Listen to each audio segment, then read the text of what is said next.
mambo ya watu wawili wamevumiliana kwa miaka 10 ni zaidi, na pia wakazaa watoto pamoja. Wewe watazame tu kwa umbali. You don't know the story behind all things. Mimi sitaki kujua kilichotokea, wala sitaki kujua, wala sina haja ya kujua. Tatizo chenye nataka kukuambia ni hichi: kuzaa sio ugonjwa, na kuzaa na mtu sio shida. Sisi tumezaa na watu ambao wanajulikana paka kwa serikali na wana pesa na magari zao barabarani. Wala mishipa itugongi. Wala mishipa haitugongi. Wala atutikisiki wala tuumwi na roho. Tupunguze ubinafsi na tupunguze chuki na tusijue kusamehe. Mjue kusamehe wa mama, kwa sababu watoto ni watoto, wanaongea vitu zao zozote zenye wanaweza kuongea, lakini kisemwacho kipo, kama kipo basi kipo njiani chaja. Huenda ama hiyo ama no, lakini cha ziada na cha sekondari hapa, cha primary na sekondari hapa ni tujue ku move on, tujue ku heal. Na riziki kisha imeisha.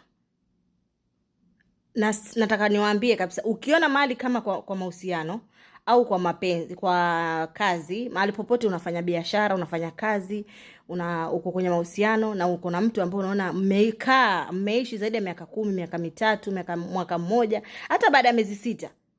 Kama riziki hakuna. Unabadilisha mazingira. Kama ni mahusiano, unaachana na mtu, unaangalia maisha yako. Unafocus na your life. Lakini sio kweti navumilia mimi, labda atachange, atabadilika, sijui labda mwanaume wangu ananipenda, sijui labda nimuongeze katoto kingine. Nguika katoto umewekwa. Ushazaa mtoto, mwanaume bado ndogea imeanza. Yaani namba ni ile moja. Ndio kwanza hata haelewi. Hakuna kitu kinaweza mchanganya mtu bwana. Ni wewe ukiona riziki imeisha bwana, jichanganye, jiongeze.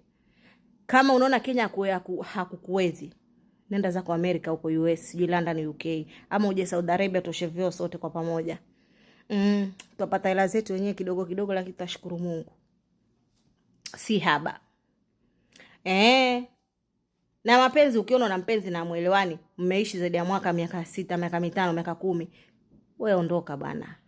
Sisi tumezaa na watu ambao wana magari, wana mapesa, wako hapo barabarani wanazunguka na mahela, wana wanawake kibao, lakini hata mishipa itugongi.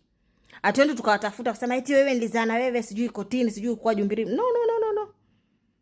Wewe una pesa zako, una magari yako, una hela zako, una manyumba, haibaki nayo. Mimi hichi changu kidogo ninacho.